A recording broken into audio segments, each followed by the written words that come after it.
Salut à tous, c'est Bismart.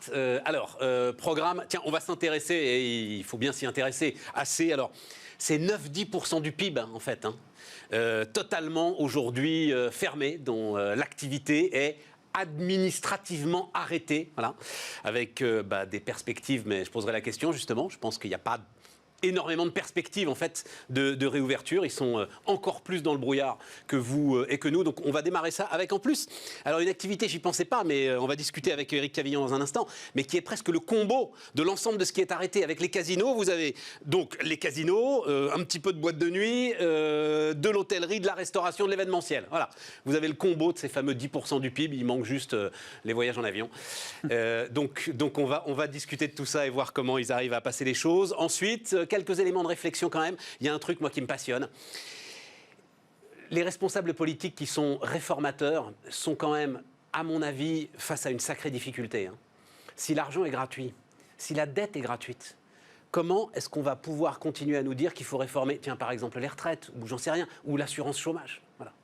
C'est une bonne question qui m'intéresse, donc on va discuter de ça. Et puis alors l'autre bonne question du moment, c'est notre rapport au progrès, tout ce qui se passe avec les vaccins aujourd'hui. Comment est-ce qu'on peut à nouveau considérer collectivement que la science, c'est la science, que la vérité scientifique n'est pas une opinion comme une autre? Voilà, ça nous fait une belle émission, c'est parti, et donc on démarre avec les casinos.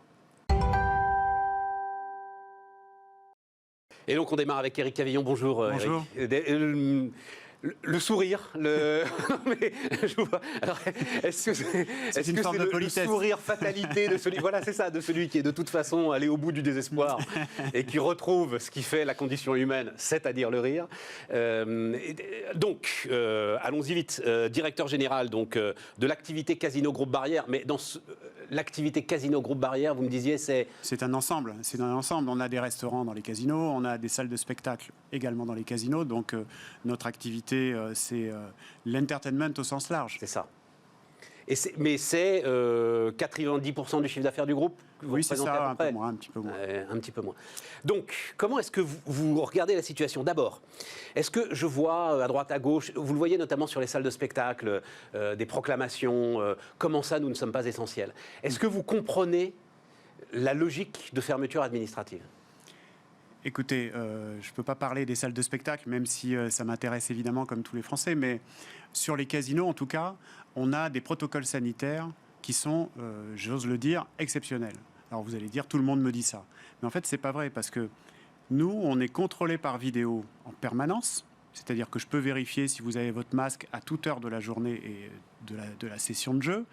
On est également contrôlé par le ministère de l'Intérieur très régulièrement, toutes les semaines, plusieurs fois par semaine. Les fonctionnaires du ministère de l'Intérieur viennent contrôler nos salles de jeu et ils ont tout loisir de regarder déjà dans la salle si les gens sont bien dans les gestes barrières.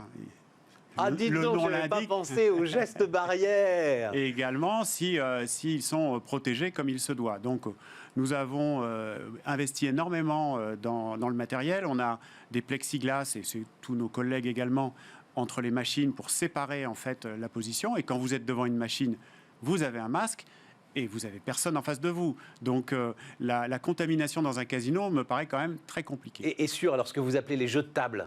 Et sur les jeux de table, c'est pareil. Mais il y a du plexiglas maintenant. Absolument. Les masques sont séparés.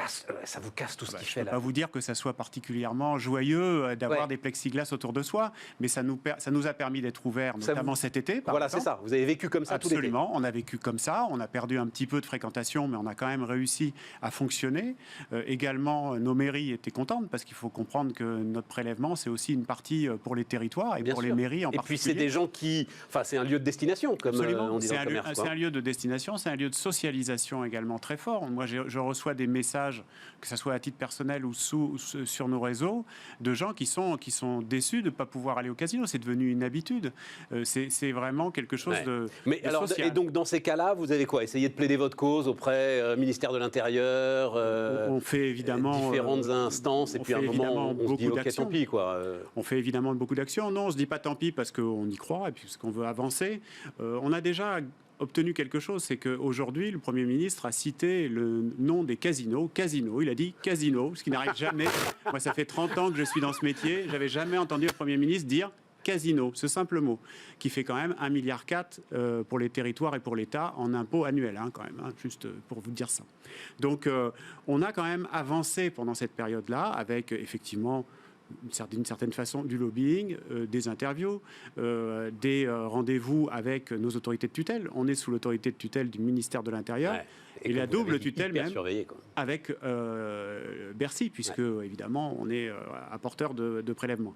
Donc on a vraiment travaillé avec notre syndicat professionnel également, avec nos collègues Partouche, Joa, Tranchant, et on a avancé puisque au départ on était, j'allais dire, pardon pour les restaurateurs, on était encore pire que les restaurants. C'est-à-dire que les restaurants étaient ouverts, nous on était fermés. Ouais. Pendant le couvre-feu, par exemple, le premier couvre-feu, les restaurants étaient ouverts dans la journée, nous on était fermés dans la journée. Nous c'était double couvre-feu, c'est-à-dire 0 chiffre d'affaires. Aujourd'hui, on est dans le wagon des théâtres et des cinémas, parce que c'est un petit peu la même chose. Vous êtes assis à une chaise ou sur un fauteuil de théâtre. Et donc, dans l'attente de quelque chose, là, vous espérez quelque chose ou... Alors, la dernière fois, c'était 15 décembre. Ouais. Ensuite, ça a été 7 janvier. Le 7 janvier n'est pas encore passé, mais j'y crois pas du tout. D'ores et déjà, il a dit c'est impossible le 7 janvier pour les lieux culturels. Donc, exactement. Si vous êtes dans le wagon, voilà. Donc, on est dans ce wagon-là. On espère bien sûr pouvoir ouvrir dans les prochaines semaines. Bon, alors comment est-ce qu'on tient le choc prêt garanti par l'État, l'ensemble des éléments de trésorerie? Parce que, alors, enfin, il faut les voir. Enfin, je pense qu'on est sur Bismart. Vous voyez bien, notamment les hôtels barrières.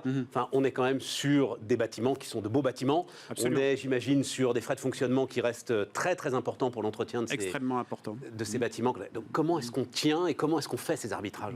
D'autant qu'il faut savoir qu'on a investi énormément ces dernières années dans l'hôtellerie. On a repris un certain nombre d'établissements. Par exemple, je vois, vous avez publié 200 millions, parce que c'est un groupe coté, donc 200 millions d'euros. Pas coté. Vous n'êtes pas coté, c'est vrai, vous n'êtes pas coté. Mais vous publiez l'ensemble de vos chiffres. 200 millions d'euros de perte de chiffre d'affaires sur l'année... Sur le PBJ France de l'année 2019-2020. C'est ça, c'est en exercice décalé. Oui, c'est octobre 2019, octobre 2020. Ça, c'est intégralement compensé par l'État ou pas? Ah, pas du tout. Pas du tout. Absolument pas. Absolument pas. L'État nous a amené, comme toutes les entreprises, l'activité partielle, qui nous a permis, parce qu'on a quand même un poste de frais de personnel très important, comme vous l'imaginez. Et ensuite... 4000 personnes. Non, parce que comme vous l'imaginez, je ne l'imaginais pas. Donc je le précise à ceux qui nous écoutent et qui nous regardent. C'est vrai. 4000 personnes autour de l'activité casino, restauration, événementiel, etc. 4000 personnes. Pour les 31 établissements qui sont 25 en France, 3 en Suisse et 3 en Afrique. Et pour le seul groupe barrière qui est certes leader du secteur, mais l'un des 4 grands. On représente un tiers à peu près du marché français. Donc comment on tient? On tient difficilement. On tient grâce aussi à l'aide des banques avec lesquelles on travaille. Ouais. Et puis surtout, ce qui nous inquiète, c'est que les investissements des prochaines années sont d'ores et déjà obérés. Parce qu'on a une dette. Cette dette, elle a été forcément, je dirais, agrandie. Par le PGE? Non, la dette a été agrandie par l'année, alourdie, voilà, c'est le mot que je cherchais, merci. Alourdie par l'année qu'on vient de passer, parce qu'en plus, si on regarde sur l'exercice, ok, mais si vous regardez sur l'année civile, c'est-à-dire sur 2020, c'est une catastrophe. On est à 47% de chiffre d'affaires en moins. Donc, voilà. C'est-à-dire depuis janvier 2020. Janvier-décembre. Parce que comme toutes les entreprises parlent généralement d'une année civile, on a fait le calcul sur l'année civile.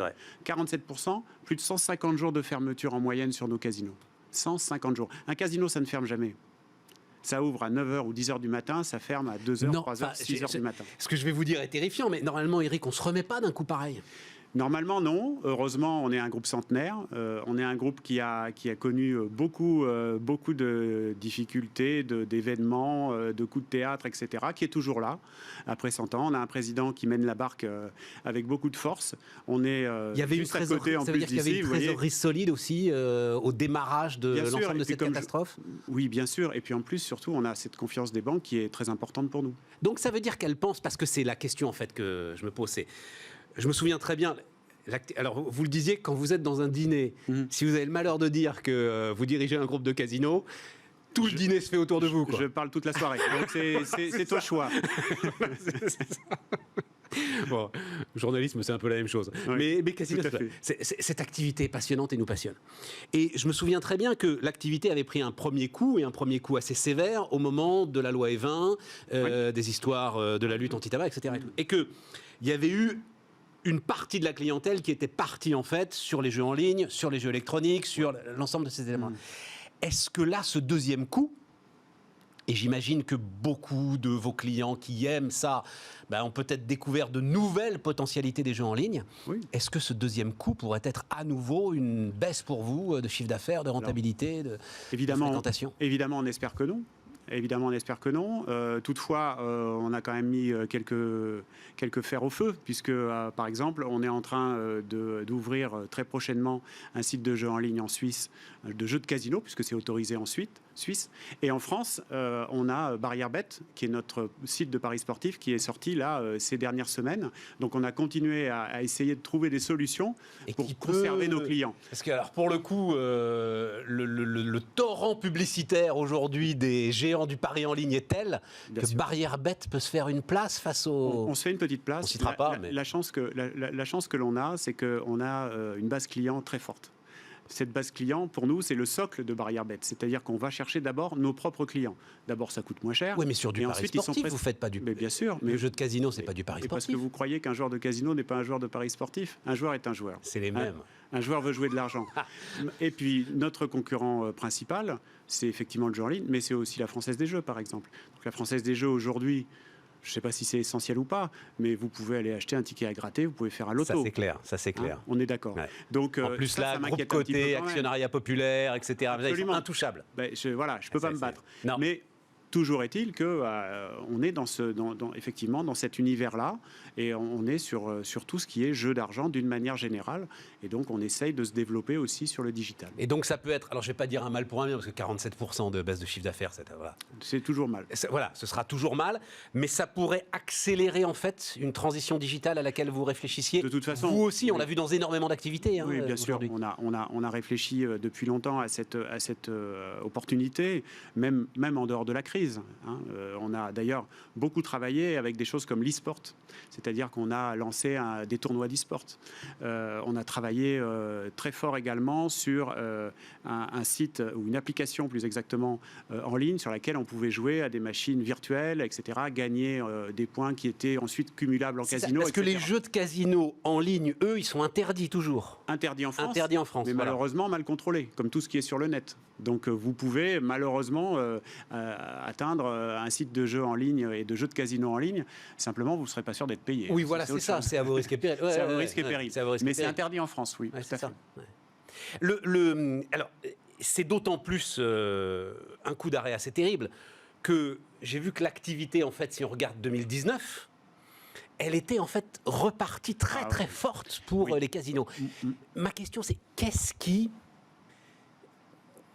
motive finalement, qu'est-ce qui porte la croissance aujourd'hui des casinos? C'est quoi? C'est une relative insouciance? C'est des choses comme ça? Je vais être plus pragmatique, c'est les investissements. C'est-à-dire que sur ces dernières années, on a eu déjà l'émergence de ce qu'on appelle les jeux électroniques, notamment sur une clientèle plus jeune.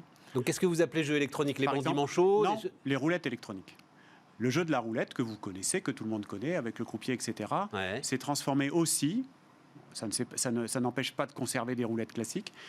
C'est transformé aussi sur des jeux dits électroniques. C'est-à-dire que vous avez votre écran devant vous avec le tapis de la roulette, un cylindre qui tourne tout seul très régulièrement et vous jouez. Ça plaît énormément à un public jeune. Ça permet aussi de s'asseoir à une table de roulette, entre guillemets, sans avoir peur de « tiens, je ne sais pas jouer, le croupier va me regarder de travers ou si je joue petit, il va dire qu'est-ce qu'il fait, etc. » C'est un petit peu comme les bijouteries. Hein. Il y a un sujet quand même d'appropriation du lieu qui est toujours un tout petit peu compliqué. Toujours un peu compliqué, mais c'est ce qui fait aussi le charme de la chose. Par exemple, il y a énormément de gens qui viennent fêter leur anniversaire ou leurs 18 ans au casino, parce que c'est un petit côté s'encanailler pour une soirée, etc. Tout à fait. Mais évidemment, dans le respect de la réglementation, des règles, etc., on est des métiers extrêmement surveillés et sûrs.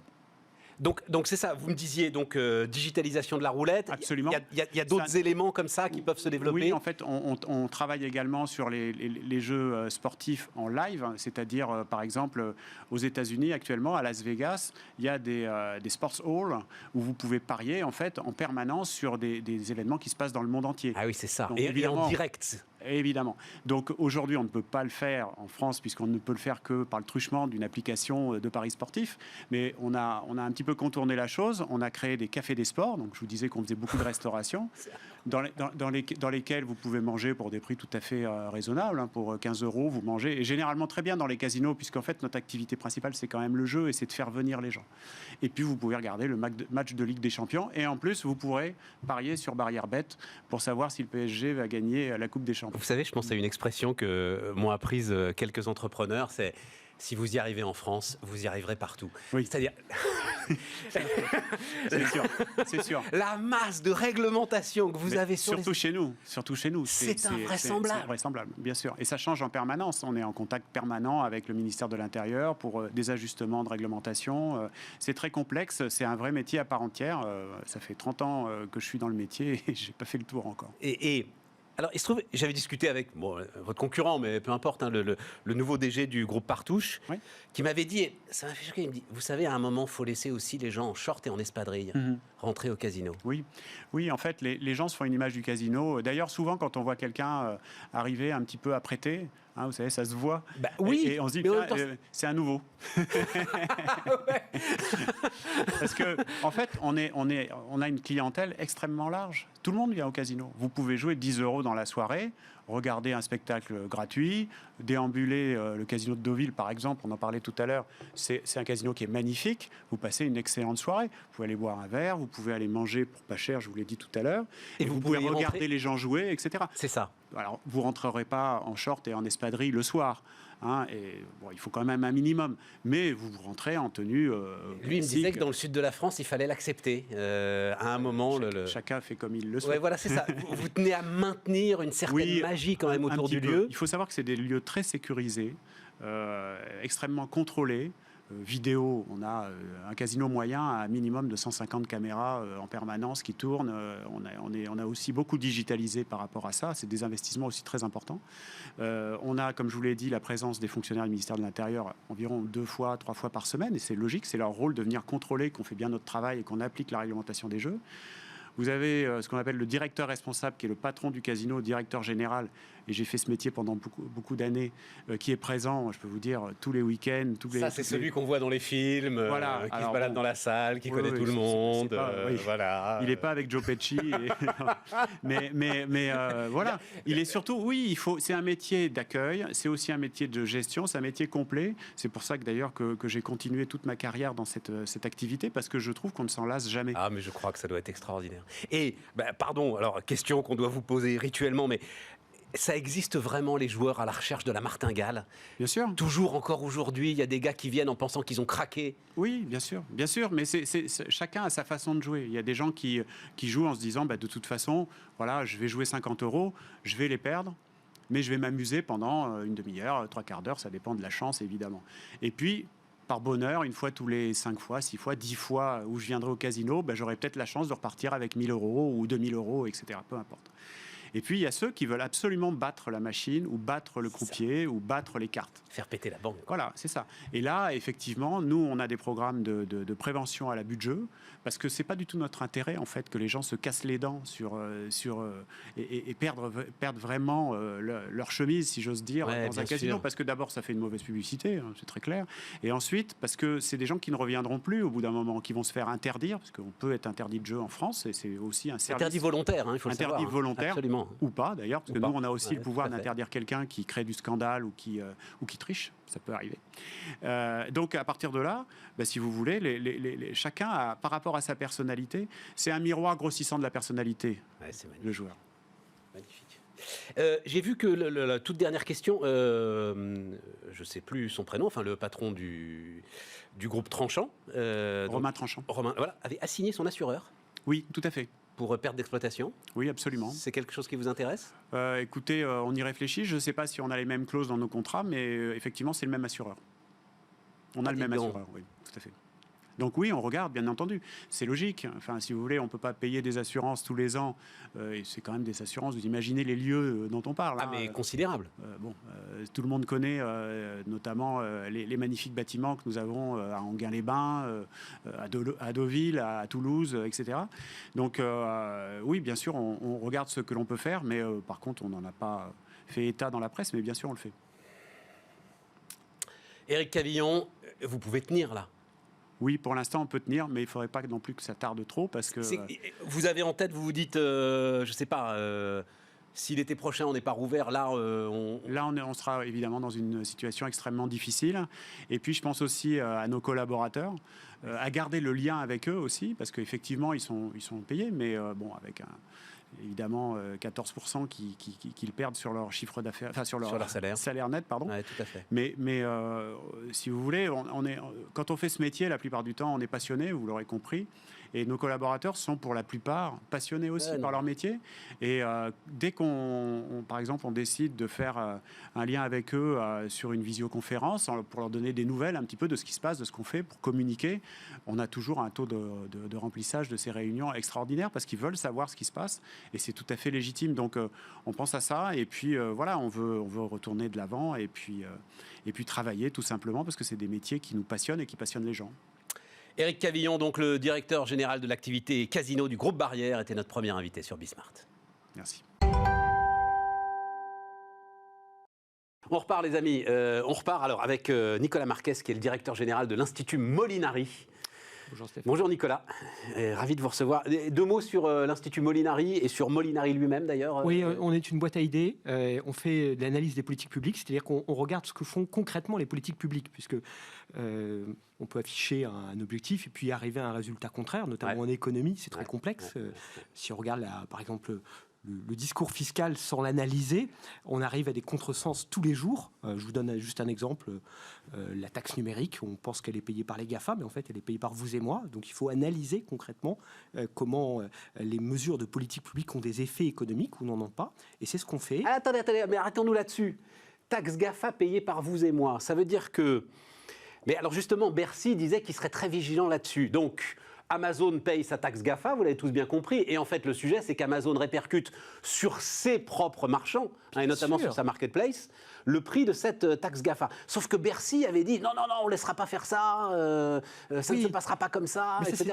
Stéphane, c'est du discours. On sait tous, on devrait tous savoir, depuis 1820, depuis que Jean-Baptiste Say a écrit, Jean-Baptiste Say était un des grands économistes français et aussi un chef d'entreprise. Et il a écrit une chose fondamentale, il a dit le chef d'entreprise... Mort le 24 décembre d'ailleurs, je crois. On est tout proche de cet anniversaire. Et Jean-Baptiste Say avait bien compris en tant qu'entrepreneur qu'il était mort, économiquement parlant, s'il n'arrivait pas à faire payer la taxe qu'il collectait par ses clients. Et donc, il écrivait dès 1820, l'impôt que paie le producteur est en fait reporté sur son consommateur. Et ça, c'est quelque chose de fondamental. Toute une série d'économistes, depuis Jean-Baptiste Say, ont étudié ça. Et on sait maintenant que l'impôt censé être payé par l'entreprise est en fait collecté par l'entreprise et il est prélevé sur les clients. Quand tout va bien, le client accepte de payer l'impôt. Donc ça, c'est la TVA, par exemple. La TVA, exemple type d'impôt qu'on accepte tous de payer collectivement. Il est aussi payé par le salarié, parce qu'il y a des cas où le client refuse de payer l'impôt, et donc on va devoir rogner sur les salaires, sur l'augmentation de salaire. C'est Herbert Lehr qui a écrit ça dans les années 1960.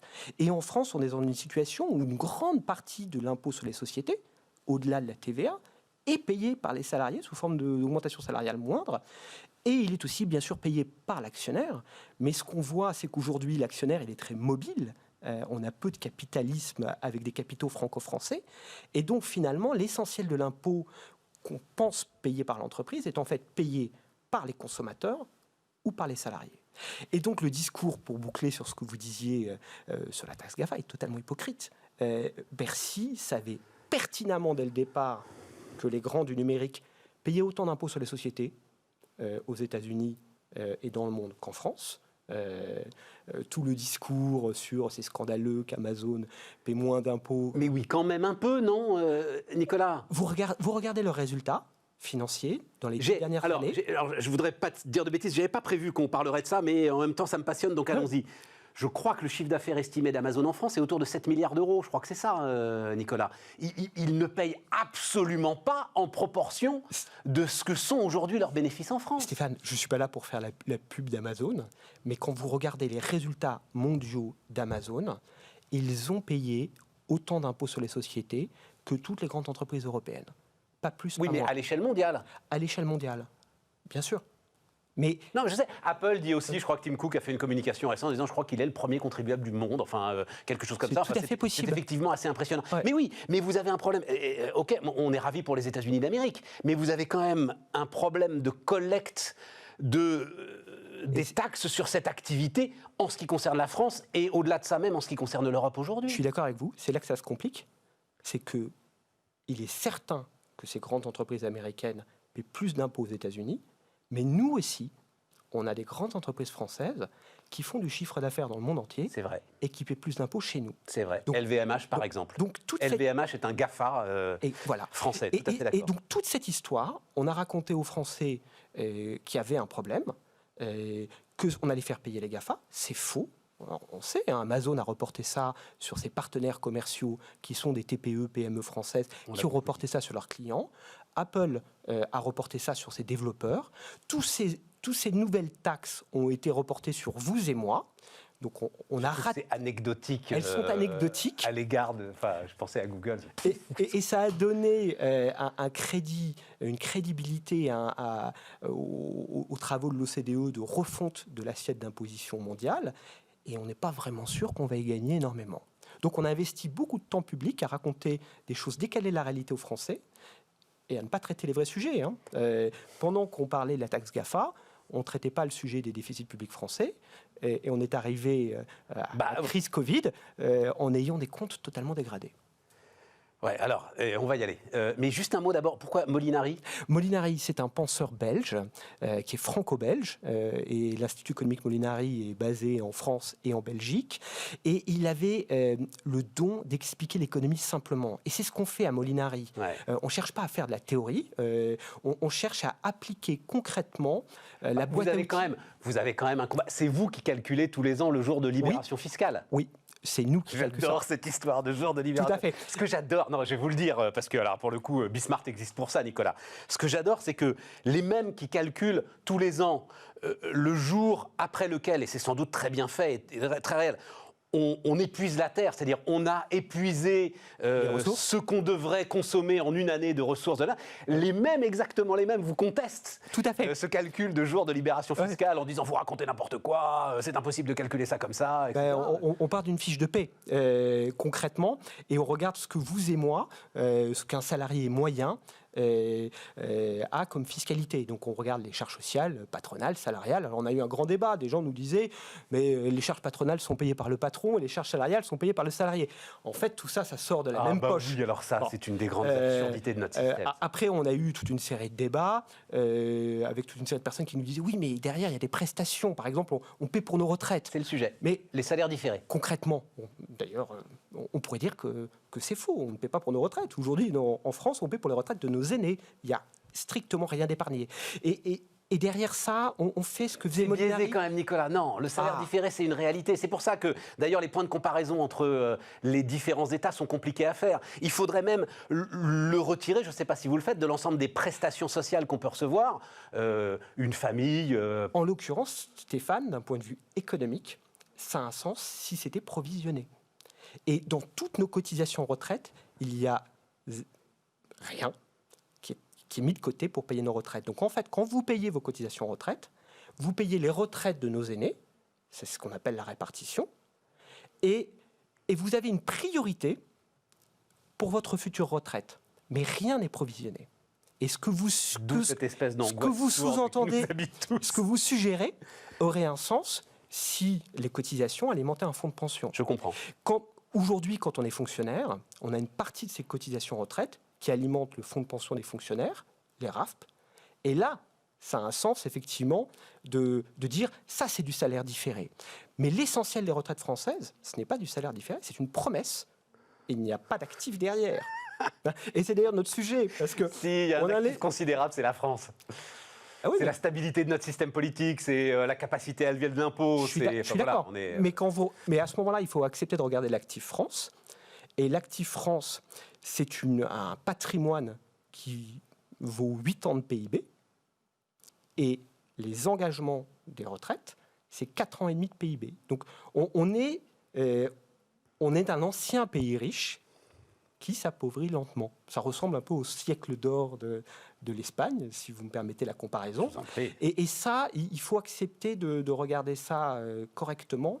Et parce que sinon, on s'assied sur une bombe à retardement, on met le couvercle sur la cocotte minute et on ne sait pas ce qui va se passer. Alors, moi, le sujet qui m'intéresse, c'est aujourd'hui qui me passionne même, si vous vous mettez à la place d'Emmanuel Macron, Ouais.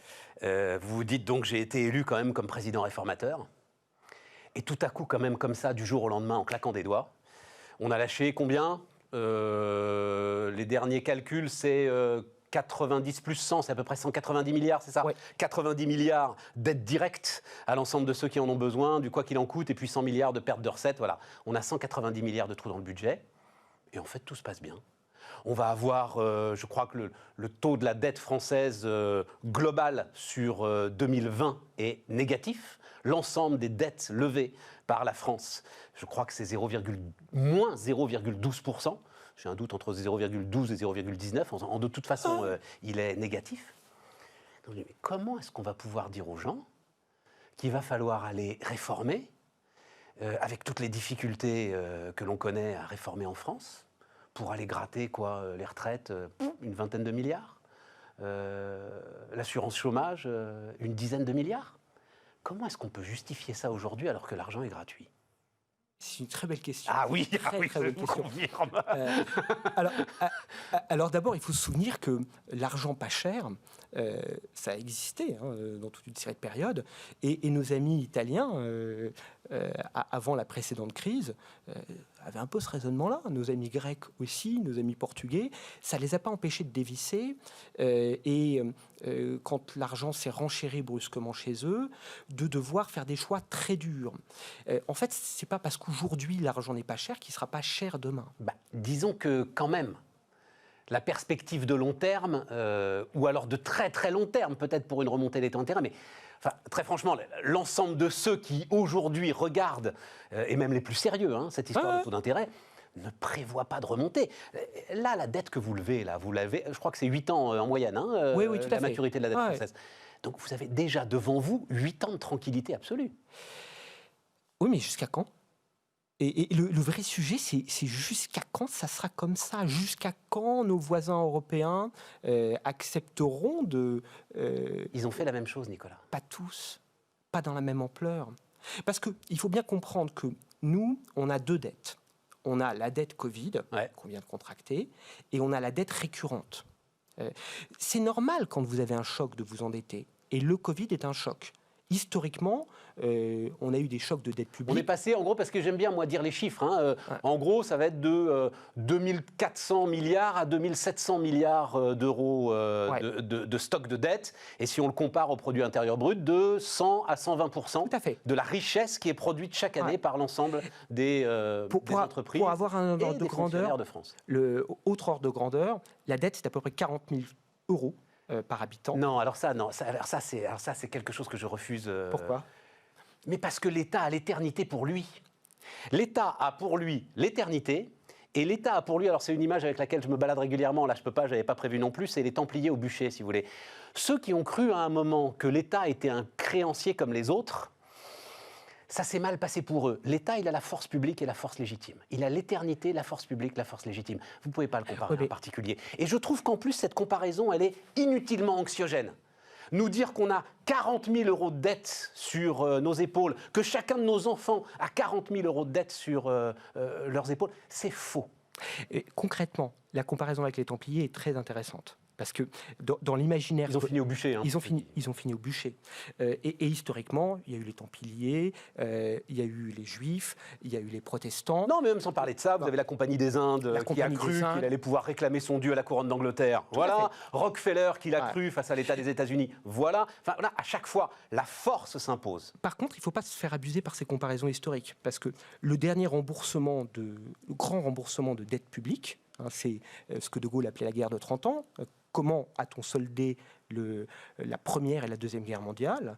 On l'a soldé à l'époque par de l'inflation, en spoliant les gens comme vous et moi, en spoliant les classes moyennes, en spoliant les épargnes Il y avait moyennes. de l'inflation et de la croissance en même temps. Il y avait de l'inflation, Il y avait les deux.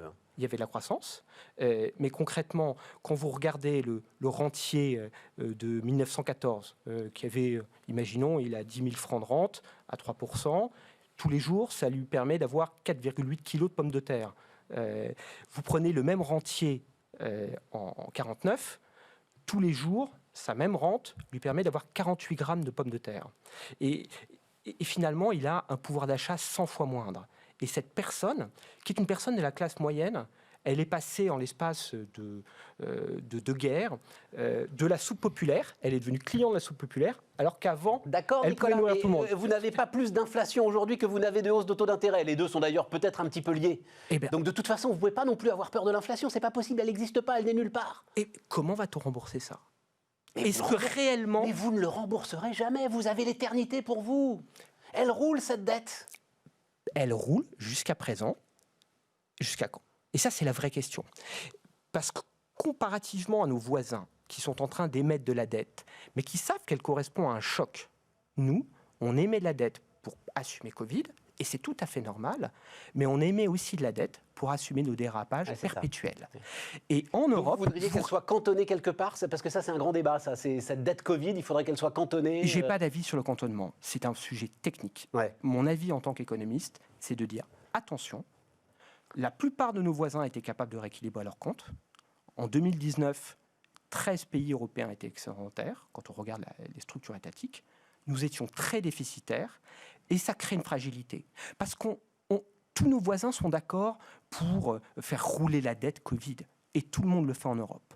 En revanche, tous nos voisins européens ne sont pas d'accord pour financer des dettes, des déficits structurels qui correspondent à des dépenses de fonctionnement qui devraient être financées par des recettes. Donc c'est là-dessus qu'il va falloir faire le tri en C'est fait, là-dessus entre le qu'il bon faut grain et faire le l'ivraie, ce qui à mon avis est compliqué. Et c'est ça notre sujet, parce que ça nous crée une fragilité particulière. Regardez, vous voyez très bien, vous voyez par exemple les Anglais, ils ont fait un choix qui est très particulier de sortir de l'Europe. Bon. Nous, est-ce qu'on pourrait le faire demain? Si, je ne dis pas que je soutiens Ah non, ça c'est ce clair. type de choix public. Non, mais ça je vous le confirme. Mais clairement, Ah, oui, mais non, mais si ça- vous êtes pieds et Ah, poings bah, liés, évidemment. Ah, non, parce mais que bien vous sûr. dépendez d'une banque centrale et que sans cette Et aide de que banque vous centrale, dépensez de la chancellerie allemande, point à la ligne. Voilà. Enfin, il faut le dire, c'est vous clairement. perdez toute votre autonomie. Ah, ça c'est sûr. Si vous regardez ce que nous apprend la gestion du risque moderne, et on y est en plein avec le Covid, vous regardez ce que dit Taleb, par exemple, nous sommes dans une structure fragile. Parce que concrètement, nous nous endettons, nous vivons à crédit. Alors je vous suis, je sais qu'un État n'est pas un ménage, mais structurellement, Ah ouais, il faudra arrêter cette quand, comparaison. quand un État vit à perpétuité à crédit, il se crée une fragilité. Oui, oui, non, mais enfin, je me fais l'avocat du diable. Hein, dans J'ai bien cette histoire. compris. Mais néanmoins, quand même, je trouve que c'est très dérangeant. Alors, c'est encore plus, parce qu'encore une fois, il faut revenir aux chiffres. Donc aujourd'hui, 2700 milliards d'euros de stock de dette publique qui vont nous coûter, selon les prévisions de Bercy, à peu près 27-28 milliards d'euros de service de cette dette l'année prochaine. Une dette inférieure, il y a 4 ans, nous coûtait 35 milliards d'accord d'euros avec vous. de service.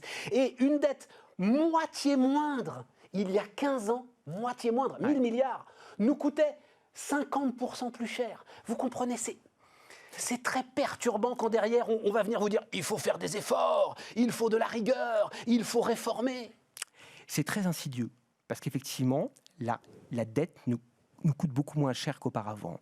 Et donc, ça risque de devenir un mode de vie, on risque de s'enquister là-dedans, et on risque d'être incapable d'évoluer s'il y a un choc. Mais on l'est déjà, en fait, Nicolas. C'est ça le truc. Alors, mais non, mais c'est ça le truc. Pour tourner ça positivement, vous disiez, si j'étais Emmanuel Macron, je ne suis pas Emmanuel Macron, Non, mais il n'est pas autour Quel de argument la vous pouvez lui table. donner Quel argument je peux lui donner? C'est qu'en fait, c'est pas un objectif dans la vie de vivre à crédit. On pourrait avoir comme objectif de relancer l'économie française, de la relancer sérieusement. On pourrait avoir comme objectif de faire diminuer le chômage. sérieusement, hein, avant même que la crise survienne, on avait 500 000 chômeurs en plus que la moyenne de l'Union européenne. Ouais, Hein. Donc ça, c'est totalement anormal. On a des sujets retraite. Mais justement, ils vont vous dire... sujets. Mais non, mais si vous dites ça, ils vont vous dire, mais investissez massivement, prenez l'argent public qui coûte rien, justement, et allez-y. Mais qu'est-ce que c'est qu'investir massivement? Créer des emplois artificiels qui seront payés par l'État et payés par la dette. Enfin, vous voyez, c'est ça le... Ces emplois ne sont pas pérennes. Alors, je vais vous donner une piste d'investissement massive. La transition énergétique. La baisse des impôts de production. Pourquoi? Parce qu'aujourd'hui, concrètement, on a une structure de fiscalité qui tue l'emploi en France et qui est une subvention aux importations. On a quelque chose d'aberrant. On a tous appris le colbertisme industriel ou de temps en temps, certains cherchent à le réintégrer dans l'espace public. On se souvient des déclarations de Bruno Montebourg. On fait l'inverse. C'est-à-dire que, en fait, on subventionne les importations, on subventionne les délocalisations. Et ça, c'est quelque chose qu'il faudrait arrêter. Concrètement, si on veut recréer de l'emploi, on a un très beau discours sur la recréation d'emplois industriels, on a des très beaux discours sur la réindustrialisation. Vous annulez 70 milliards d'euros d'impôts de production et vous laissez finalement les entreprises, ça c'est votre rêve libéral, que l'on partage, hein, je vous rassure, et vous laissez les entreprises finalement décider de construire la croissance. Hein. Tout à fait. Quand on regarde les entreprises françaises... On est au bout, hein, vraiment, conclusion, Nicolas. Ça, c'est l'enjeu majeur. C'est laisser repartir l'économie. Et c'est comme ça qu'on remboursera la dette. Et au-delà de la dette, parce que la dette n'est pas l'alpha et l'oméga, c'est comme ça qu'on recréera la croissance et la richesse économique à laquelle on aspire tous. Nicolas Marquez, donc directeur général de l'Institut Molinari. À bientôt, Nicolas. À bientôt. Voilà, on discutera comme ça régulièrement, si le temps le permet. Les amis, on continue. Dernière partie de Bismart, François Mickey-Marty qui va nous accompagner. Bonjour François. Bonjour. Président du groupe Temps Nouveau. Alors c'est un bouquin qui en fait était sorti bien avant d'ailleurs les vacances. Oui, voilà, c'est ça, en novembre. Mais bon, voilà, les choses sont ainsi faites. Voilà, on le voit là. Réinventons le progrès. Et alors, pour le coup, on est en plein dedans avec cette histoire de vaccin. Qu'est-ce que tu veux faire? Alors, mais d'ailleurs, c'est un projet dont on avait déjà parlé autour de la 5G ensemble, François. Qu'est-ce que tu veux faire autour de ce réinventons le progrès et de la façon dont notre pays regarde la science et la vérité scientifique? Oui, dit comme ça, la question est très vaste. Mais le défi, et c'est ça qu'on veut faire, le défi lui-même est très important. C'est-à-dire pour poser les choses, on a à la fois de manière tout à fait inédite une vague d'innovation technologique qui arrive, qui a commencé bien évidemment avec la 5G, Internet des objets, intelligence artificielle, mais qui va se déployer dans les années qui viennent, accélérer. Et en même temps, on a des sociétés qui sont de plus en plus fracturées, de plus en plus divisées, avec une partie des gens qui disent oui, tout ça est très bien, et une autre partie qui disent ça, on n'en veut pas. Et donc, on se trouve dans une configuration, d'où toute notre réflexion, qui est un livre collectif. Hein, j'insiste sur avec des auteurs d'horizons extrêmement différents, précisément pour essayer de penser les choses de manière globale. Qu'est-ce qu'on va faire dans les années qui viennent en termes économiques, en termes politiques, en termes de société, dans un monde où on va avoir de l'innovation technologique accélérée, et dans un monde où on a des sociétés qui disent pour certains, c'est très bien, et pour d'autres, on n'en veut à aucun prix.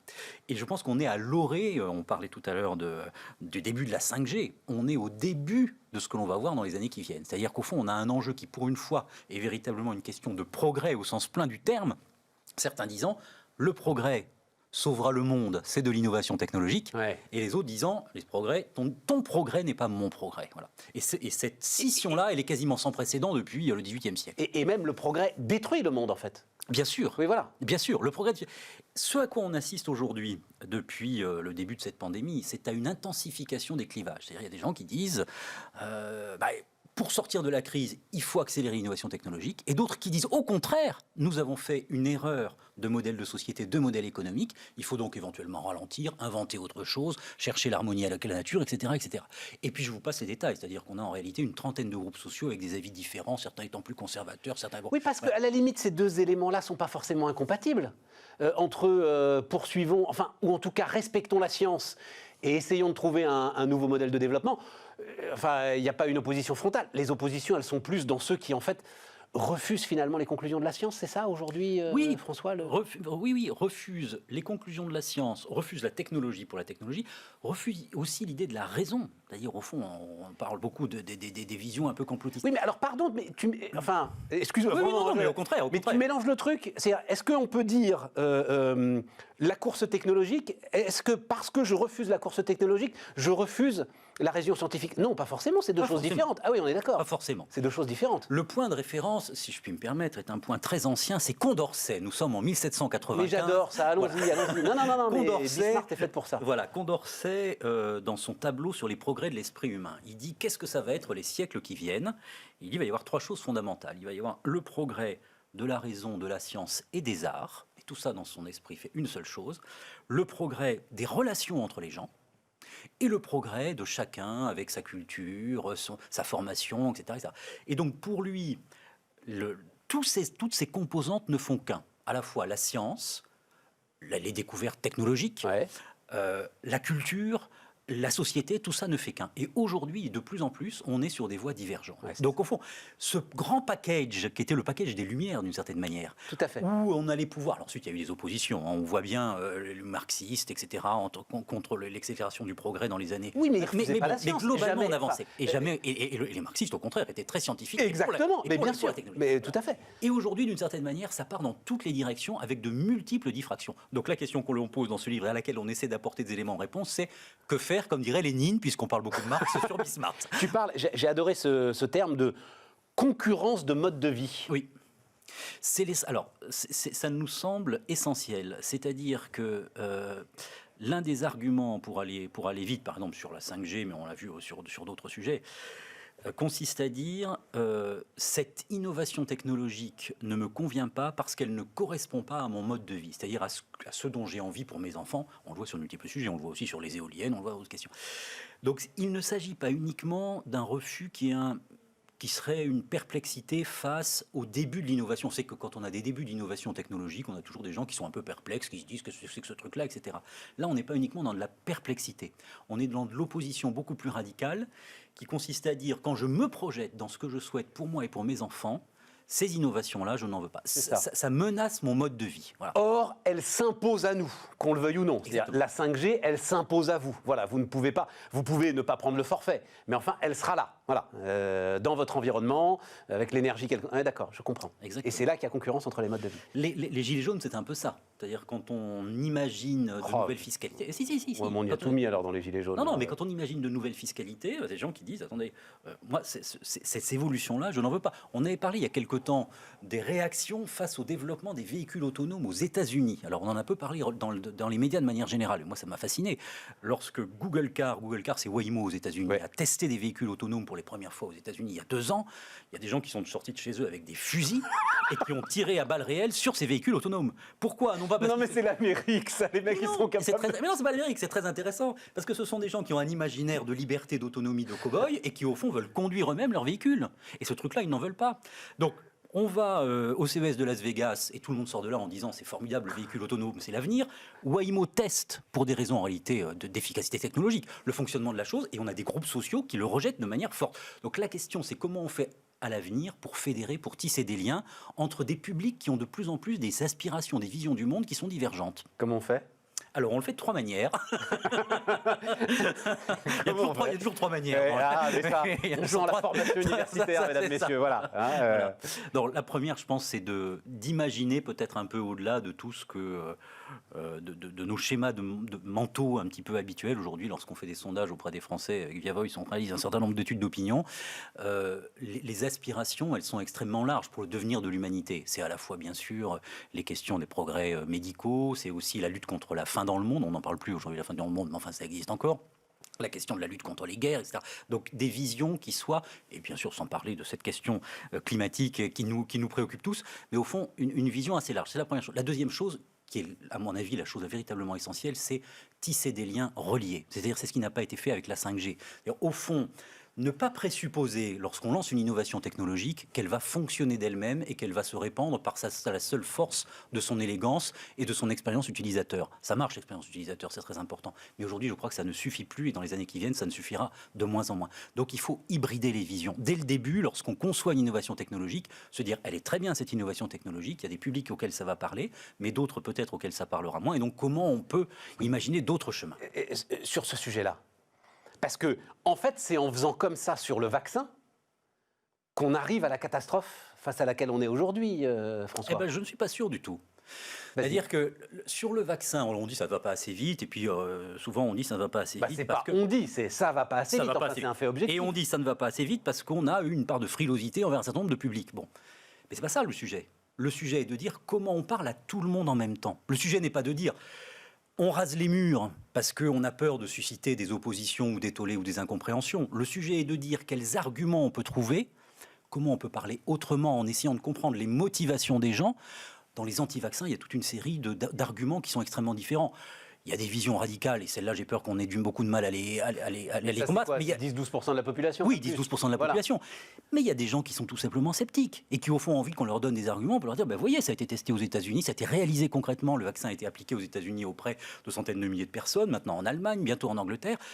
Ça fonctionne et il n'y a pas de gens malades. Donc, ce sont des gens qui ont un besoin d'être convaincus. Donc, la question n'est pas est-ce qu'on privilégie tel public ou tel autre public? Est-ce qu'on va très vite ou est-ce qu'on ne va pas vite? La question est celle des arguments qu'on utilise. Et qu'est-ce qu'on raconte pour faire? C'est comme un peu dans une famille. Si on veut partir tous en week-end ou en vacances, il faut pouvoir convaincre son conjoint, sa conjointe, les enfants, etc. Ah oui, non, mais là, ça peut se faire. Ça peut se faire. Mais non, parce que tu es face à l'urgence.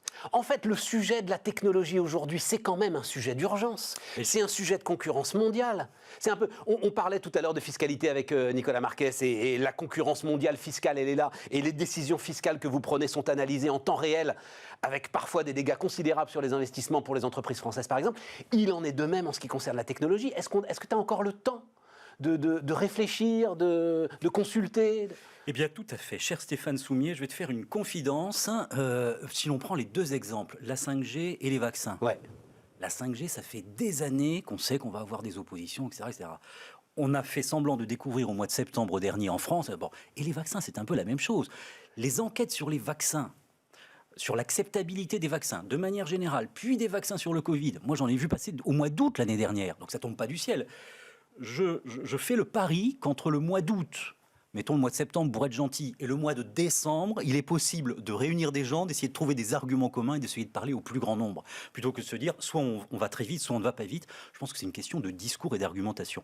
Et je pense que c'est là où le bas blesse, c'est qu'on ne veut pas voir ça. Au fond, on a du mal à accepter la diversité des publics et au fond, à construire un discours. Pour construire un discours, certes, on peut prendre des années, mais enfin, ça peut se faire aussi en un mois ou deux. Oui, je comprends. Voilà. C'est-à-dire que ton sujet, c'est, en fait, on continue à se dire, mais de toute façon, c'est tellement génial que tout le monde va comprendre et que ça va s'imposer par soi-même. Exactement. Voilà. Et qu'on n'a pas besoin de... Mais alors, ça veut dire aussi, parce que, et ça aussi, ce serait au cœur quand même d'un certain nombre de sujets qu'on a, ça veut dire qu'il faut, et là, moi, je vais prononcer le mot avec un infini respect, il faut des techniques marketing.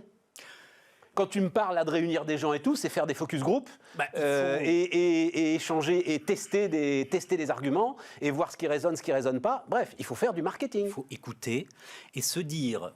Alors, il faut faire bien sûr du marketing, il faut faire des focus group, tout ça est très bien. Il faut écouter dans la durée, suivre dans la durée et se dire que sa propre conviction n'est pas la conviction de tout le monde. Et donc chercher des arguments pour ça. Ça se construit dans un aller-retour permanent entre les publics, la diversité des publics et puis ce que soi-même on cherche à promouvoir. Je me souviens en novembre, on parlait de novembre quand le livre est sorti. En novembre déjà, on parlait du refus de l'acceptation des vaccins. En novembre.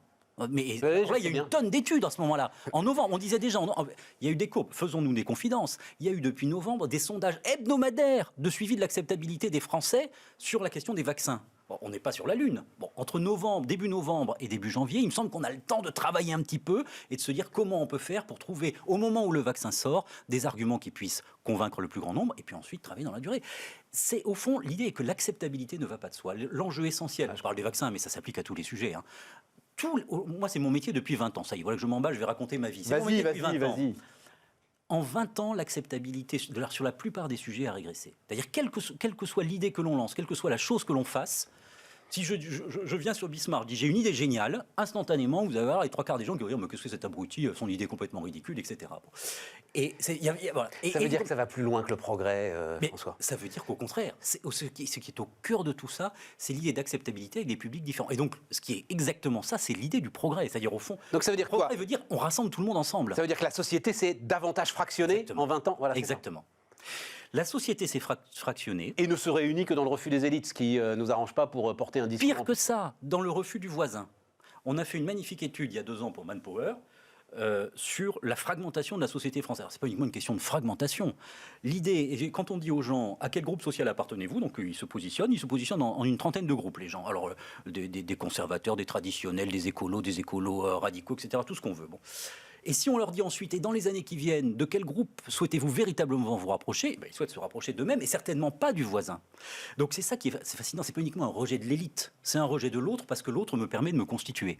Donc il y a une forte chance pour que si je m'appelle Stéphane Soumier, je m'appelle François Mickey-Marty, les gens qui regardent vont se dire, mais non, je suis absolument pas d'accord avec lui, parce que ça va me permettre de me constituer. C'est ce truc-là qui est délétère. Et il faut absolument revenir d'une certaine manière à notre ami Condorcet en 1795 pour trouver des éléments qui puissent être un petit peu fédérateurs. Mais alors tu m'amènes sur un autre terrain finalement où je ne pensais pas aller. Ça veut dire que j'ai toujours considéré moi que c'était soufflé dans un pipeau toutes les histoires sur l'identité nationale, sur encore là le discours d'Emmanuel Macron sur qu'est-ce qu'être français, le génie français, machin, etc. et tout. Ça veut dire que c'est ça aussi qu'il faut travailler, François. Il nous reste 2 minutes. Oh là là là là. Quand je te vois prendre ton élan, c'est ça, je tiens à poser. Il nous reste 2 minutes. Le projet des Républicains de la Troisième République était indissociablement éducatif, économique. On va chercher des idées nouvelles, on va essayer de faire avancer la France, le train, etc. Les machines à vapeur, tout ce qu'on veut, et social, et culturel. Et c'est ce truc-là qu'on a totalement perdu. C'est-à-dire que toutes les galaxies se sont dissociées, et aujourd'hui, alors ça relève de la responsabilité des politiques, sans doute, ça relève aussi de la responsabilité des entreprises, c'est-à-dire au fond, avoir conscience que l'autre est différent et que pour le convaincre, il faut utiliser des arguments différents, ça relève d'une responsabilité collective, au fond. Donc c'est véritablement des projets à la fois économiques, mais aussi sociétaux, éventuellement politiques pour ceux qui aiment ça, mais c'est une pensée globale qui est nécessaire aujourd'hui. Je ne sais pas si ça fait 2 minutes. C'est court, mais souvent quand on dit... En fait, la perception de 2 minutes est la perception la plus complexe. Parce que 2 minutes, on a quand même le temps de dire pas mal de choses en 2 minutes. Et chacun se dit, ah mon Dieu, 2 minutes, c'est trop court. Non, mais ce sont les hommes de bonne volonté. Voilà, hein, c'est ceux-là qu'il faudrait retrouver quand tu parles des hussards noirs de la République. J'ai appris d'ailleurs,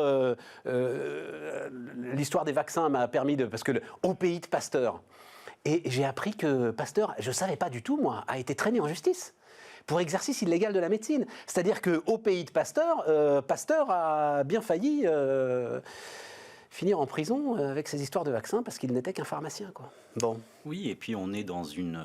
Alors Étienne Klein, parmi les auteurs du livre, Étienne Klein qui est spécialiste du progrès, dit des choses merveilleuses là-dessus. On raisonne, l'un des problèmes auxquels on est confronté est que le progrès au sens technologique, entrepreneurial du terme, est de plus en plus associé à l'idée d'emprise. Emprise sur la nature, emprise sur les gens, bien évidemment, avec Internet et toutes ces choses horribles.